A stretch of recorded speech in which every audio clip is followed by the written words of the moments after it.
సిద్దిపేట జిల్లా దుబ్బాక మండలం అప్పన్పల్లి గ్రామ శివారులో నిన్నటి రోజు 7 గంటల ప్రాంతంలో కూడా ఒక సిద్దిపేట నుంచి బయలుదేరినటువంటి బలవంతాపూర్ గ్రామస్తులు ఇది సంబంధించిన ఒక కుటుంబ సభ్యులందరూ కూడా ఇదే బావిలో కూడా పడిపోయిన పరిస్థితి. దీనికి సంబంధించి చూసుకున్నట్లయితే జిఎస్ఎల్ మెడికల్ ఇన్స్టిట్యూషన్స్ మరియు కిమ్యూ ఇంటర్నేషనల్ యూనివర్సిటీ భాగస్వామ్యంతో ఇండియన్ అలైన్డ్ ఎంబీబీఎస్ కోర్స్ అడ్మిషన్లు అందిస్తోంది నియో. వారు సిద్దిపేట నుంచి 7 గంటల ప్రాంతంలో ఇక్కడికి వాళ్ళ గ్రామానికి వెళ్తున్న పరిస్థితి ఉంది. చూస్తున్నట్టయితే అందులో నలుగురు ఉన్నారు. భార్య భాగ్యతో పాటు కొడుకు నియాన్స్, కూతురు షాన్విక కూడా ఉంది. దీనికి సంబంధించి చూస్తుంటే ఒక దశదిన కర్మ 11 రోజుల యొక్క కర్మకు వెళ్ళినటువంటి రాజు దంపతులు కూడా అక్కడి నుంచి బయలుదేరి 7 గంటల ప్రాంతంలో తన స్వగ్రామమైనటువంటి బలవంతాపూర్కు గ్రామానికి బయలుదేరే సమయంలో మార్గం మధ్యలో ఉన్నటువంటి అప్పన్పల్లి గ్రామ శివారులో ఉన్న బావిలో పడి ఎవరికి కూడా ఇక్కడ సమాచారం లేదు. వాళ్ళ ఫోన్ కూడా పనిచేయకపోవడంతో స్థానికంగా ఉన్నటువంటి బంధువులు ఫోన్ చేస్తే ఫోన్ కడవలేదని చెప్పి దుబ్బాక పోలీస్ స్టేషన్లో ఫిర్యాదు చేసిన పరిస్థితి ఉంది. దీనికి సంబంధించి పోలీసులు ఫోన్ చేస్తే ఫోన్ కలవకపోవడంతో ఫోన్కు సంబంధించిన సిగ్నల్ ఆధారంగా అప్పన్పల్లి గ్రామ శివారులో ఉన్నటువంటి బావిలో పడ్డట్టు వాళ్ళకు సమాచారం అందింది. దీనికి సంబంధించి స్థానికంగా ఉన్నటువంటి ప్రజల సమాచారం మేరకు ఇదే బావిలో పడ్డట్టు కూడా సమాచారం ఉంది.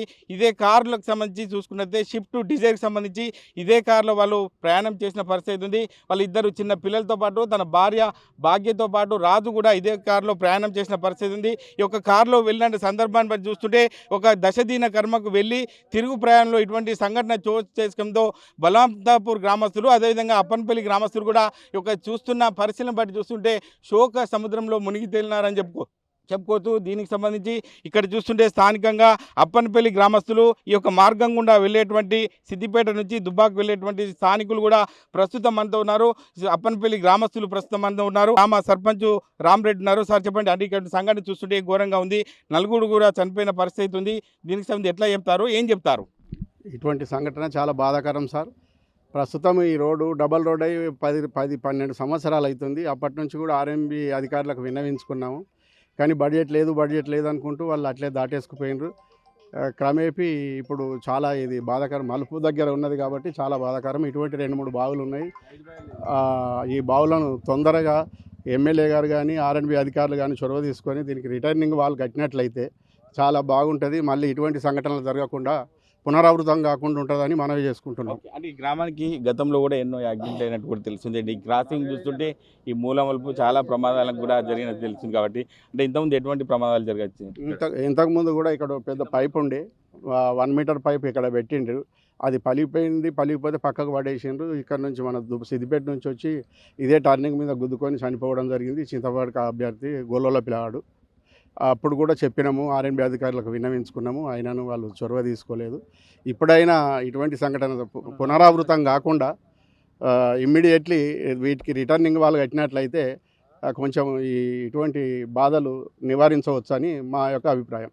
అంటే నిన్నటి రోజు జరిగిన సందర్భాన్ని చూసుకున్నట్టయితే దుబ్బాక పోలీసులు కూడా మీకు కూడా ఫోన్ చేసినట్టు తెలిసింది. మీరే ట్రేస్ అవుట్ చేసిన లొకేషన్ కూడా చూసి పోలీసులకు సమాచారం ఇచ్చినట్టు తెలిసింది. కాబట్టి ప్రత్యక్షంగా చూసినప్పుడు ఎట్లా ఉంది పొజిషన్, ఏం చెప్తారు? ప్రత్యక్షంగా చూసినప్పుడు 12 గంటలకు సార్ దుబ్బాక ఎస్ఐ గారు ఫోన్ చేసి ఉండే. అక్కడ నుంచి డైరెక్ట్ వచ్చి చూసేసరికి బండి మనకు కనబడుతుంది నెంబర్ ప్లేట్ మీదికి.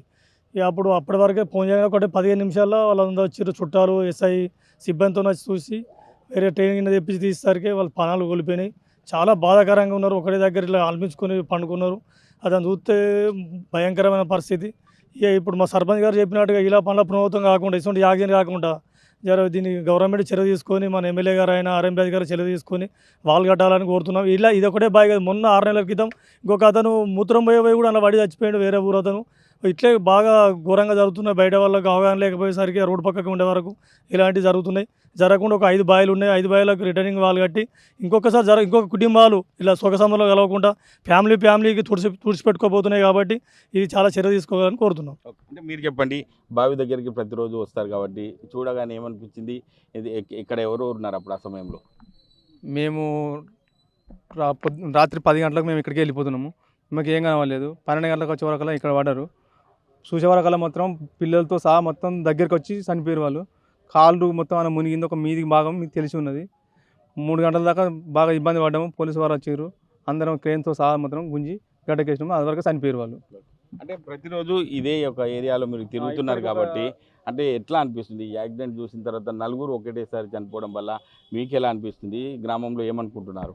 ఇది చాలా బాధాకరం. ఇది వాస్తవానికి ఇక్కడ చాలా చనిపోవడం కారణం ఏంటంటే ఇక్కడ టర్నింగ్ ఉండి బావి లేకపోతే ఆల్రెడీ పొలాలకు ఇలాగ వెళ్ళిపోతే బతికేవాళ్ళు.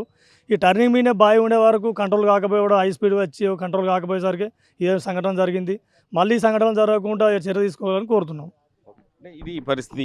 ఎవరిని కదిలించినా కూడా నలుగురు చనిపోవడం చాలా బాధాకరం అని చెప్పి ప్రధానంగా చెప్తున్న పరిస్థితి. అంటే గతంలో కూడా ఇటువంటి యాక్సిడెంట్లు అవుతున్నాయి. సంబంధిత ఉన్నత అధికారులు కూడా అప్పటి మందకు తూతూ మంత్రంగా వస్తున్నారు, చూస్తున్నారు తప్ప ఈ యొక్క యాక్సిడెంట్లకు తెరపడే అవకాశం లేదు అని చెప్పి ఇప్పటికైనా ఉన్నత అధికారులు స్పందించాలి. ఇటువంటి యాక్సిడెంట్లు మూల మలుపుల మీద సెక్యూరిటీగా ఉండాల్సి ఉంది, బారికేడ్లు ఏర్పాటు చేయాలని చెప్పి ప్రధానంగా చెప్తున్నారు. ఏది ఏమైనప్పటికీ ఆ కుటుంబంలో నలుగురు చనిపోవడం వల్ల ఇటు అప్పనపల్లి గ్రామంలో అదేవిధంగా బలవంతపురం గ్రామంలో కూడా ఒక శోక సముద్రం మునిగిందని చెప్పొచ్చు. ఇప్పటికే సంబంధిత డెడ్ బాడీలను కూడా ప్రభుత్వ ఆసుపత్రికి కూడా తీసుకెళ్లి పోస్ట్ మార్టం కోసం సిద్ధం చేసిన పరిస్థితి. ఏది ఏమైనప్పటికీ ఇటువంటి సంఘటన చూస్తుంటే గతంలో ఎన్నో యాక్సిడెంట్లు అయినాయి, కానీ మరి ఎందుకు అధికారులు నిర్లక్ష్యం వహిస్తున్నారని చెప్పి ప్రధానంగా గ్రామస్తులు డిమాండ్ చేస్తున్నాము. ఇప్పటికైనా అధికారులు స్పందించి ఇటువంటి యాక్సిడెంట్లు పునరావృతం కాకుండా చూసుకోవాలని చెప్పి ప్రధానంగా అప్పనపల్లి గ్రామస్తులు కూడా డిమాండ్ చేస్తున్న పరిస్థితి ఉంది. కెమెరామెన్ నెల్లూరుతో మహేష్, RTV, సిద్దిపేట జిల్లా.